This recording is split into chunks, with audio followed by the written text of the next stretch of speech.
Welcome to the Empty Nest Era, the podcast that helps you navigate life after the kids leave home. I'm Jamie Chin, licensed marriage and family therapist and mom to two amazing daughters in their 20s, and I'm here to walk alongside you as you rediscover yourself, reconnect with your partner, and redefine your relationship with your adult children. Let's begin this next chapter together. Hello to my empty nest parents. This episode was inspired by a social media reel I actually saw about a woman on there saying that she was basically ready to get really hardcore with her 18-year-old daughter. And it didn't seem like her daughter was really doing anything wrong, but rather the mom was coming across as, I might, pay for some of her food, but she's going to start paying rent or she's going to get out. It felt like where is this coming from? And of course, we didn't have a lot of the backstory, but just with sort of the attitude that came off, let me tell you, because parents really gave it to her in the comments. And this is something that I've seen a lot of things about that magic number. As someone who has actually worked at the college level, as a mental health therapist working with young people, this issue actually comes up. And yes, there are parents that literally kick their kids out pretty quickly after they turn 18.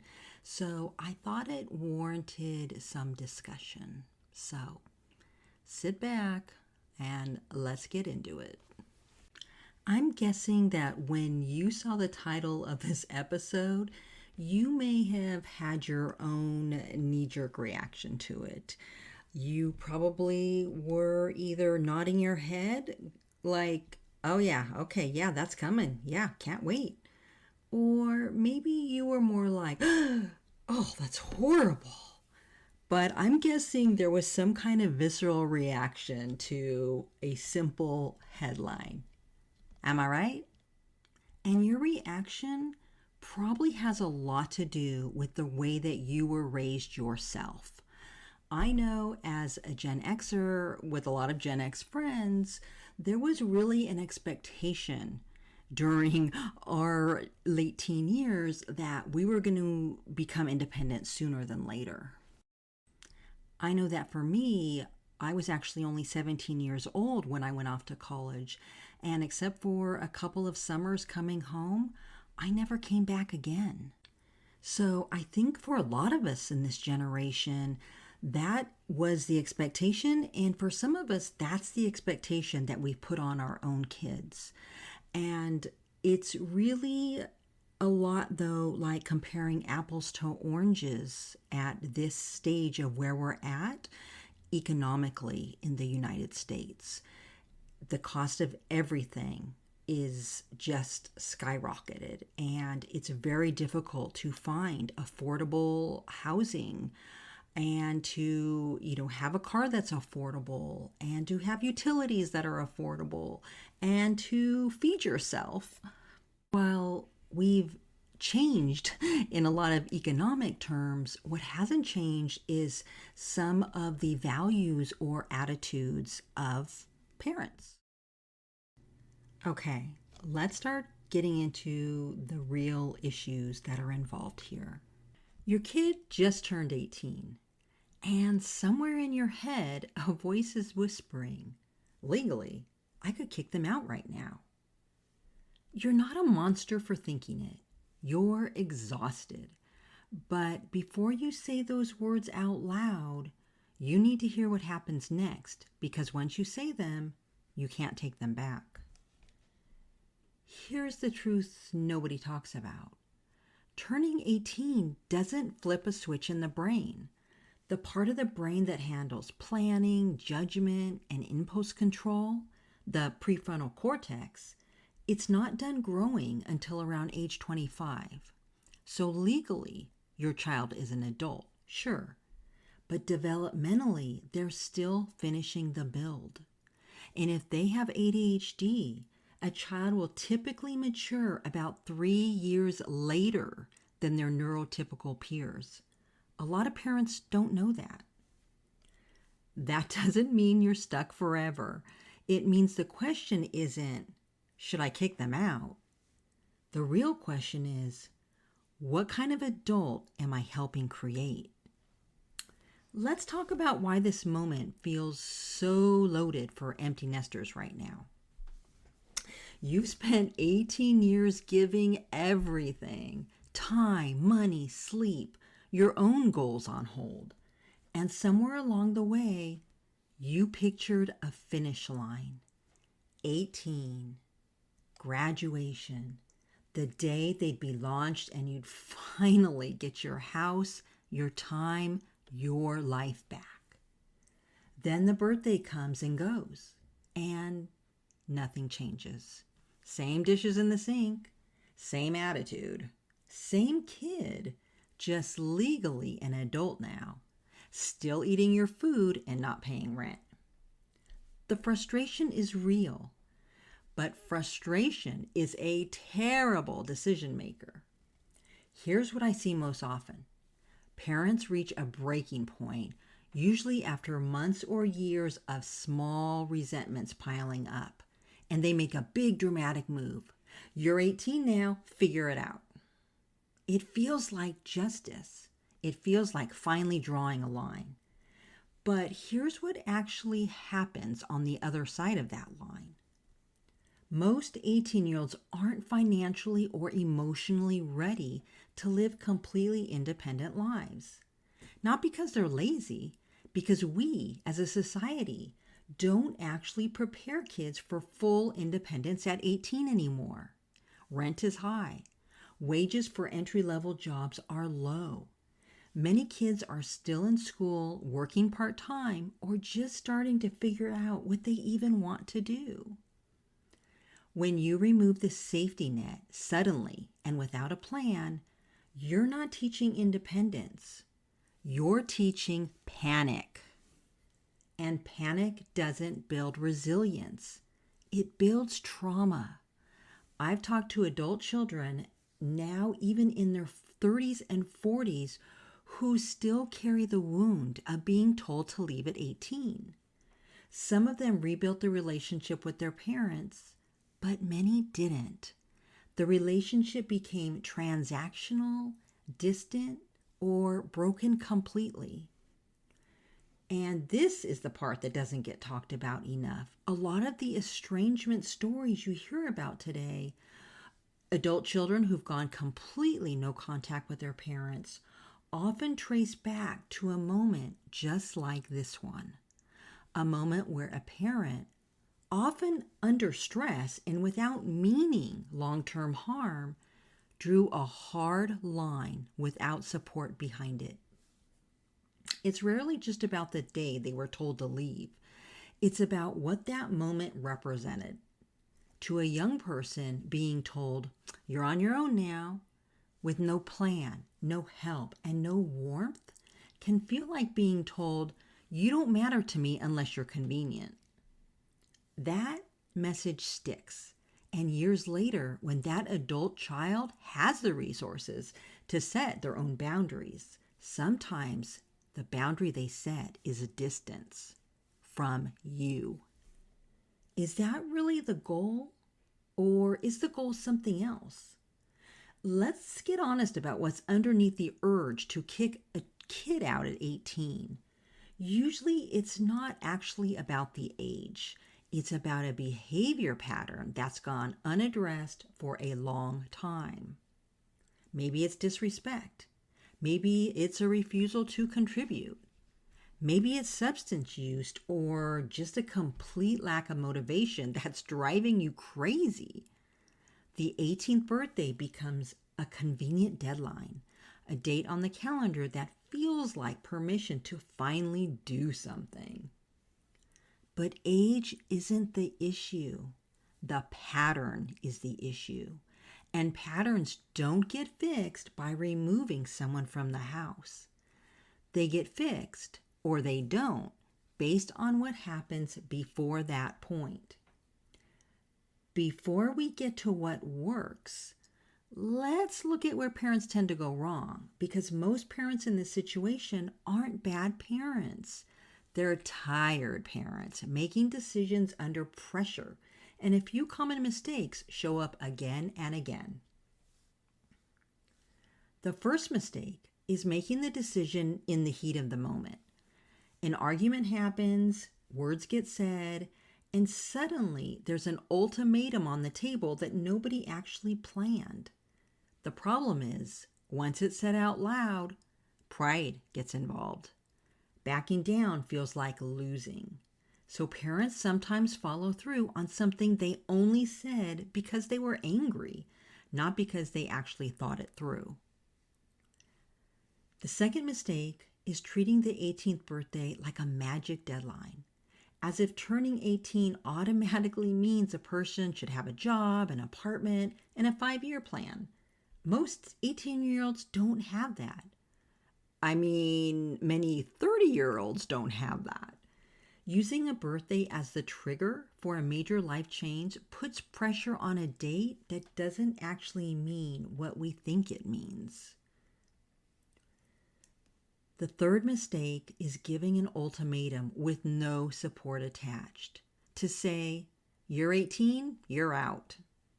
With no help finding a place, no transition period, and no resources is incredibly different from, let's create a plan together for you to move towards independence. The first feels like abandonment. The second feels like guidance. Same goal, completely different experience for your child, and completely different long-term outcome for your relationship. The fourth mistake is inconsistency. This is a big one. Parents threaten to kick a kid out, don't follow through, then threaten again a few months later. Over time, the words lose all meaning. Your child stops believing anything will actually change, which means they have no reason to change their behavior either. If you're going to set expectations, they need to be consistent and they need to be real. The fifth mistake, and maybe the most common one, is avoiding the conversation altogether until resentment boils over. Parents let things slide for months, sometimes years, because they don't want conflict. Then one day, something small happens and all that built up frustration comes out at once, aimed at a kid who has no idea he was even building. From their perspective, everything seemed fine yesterday, and today they're being told to leave. That whiplash damages trust. So, what should you actually do instead? First, you're going to separate the emotion from the decision. If you're standing in the kitchen at midnight, furious, replaying an argument, that is not the moment to announce a life-altering ultimatum. Sleep on it. Big decisions made in anger are rarely good ones, and they're almost never decisions you can walk back without damage. Second, ask yourself what you actually want the outcome to be. Do you want your child gone? Or do you want your child to grow up? Those are very different goals, and they require very different approaches. One leads to a quiet house and a relationship that may never fully recover. The other leads to a kid who eventually moves out anyway, but who still calls you on Sundays. If the goal is growth, here's where the real work begins. It's not about a deadline, it's about expectations. Sit down when things are calm, not in the middle of a fight, and have an actual conversation. Not a lecture, a conversation. Lay out what living at home as an adult looks like now. This might include things like contributing financially, even a small amount, doing their own laundry, cooking some meals, having a job, being in school, or actively working towards one of those things. The key word here is actively. You're not asking for perfection, you're asking for movement. A kid who's job hunting every day and slowly saving money is in a completely different category than a kid who's been playing video games for 6 months with zero plan. Set a timeline together, not get out by Friday. More like, let's check in again in 3 months and see where things stand. This gives your child something incredibly valuable, a runway, a chance to build momentum instead of being shoved off a cliff. Here's a quick example of how this might look like in real life. Say your son is 18, graduated last spring, and he's been home for months without a job or any plan.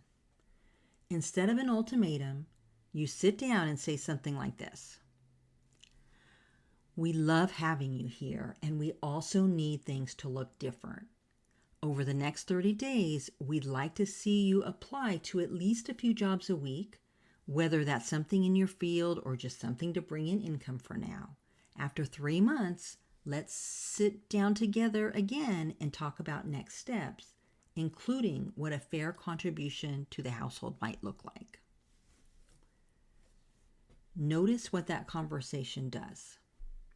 It's not soft and it's not a free pass, but it's also not a slam door. It gives your child a path, a timeline, and a clear sense that you're still on their team even while you're holding a boundary. Now here's a different example. Say your daughter is 18, working part-time, but the relationship has gotten tense because of curfew arguments and disrespect at home. In this case, the issue isn't motivation, it's actually behavior. The conversation might sound more like this. You're an adult now, and we want to treat you like one. That means more freedom, but it also means more responsibility.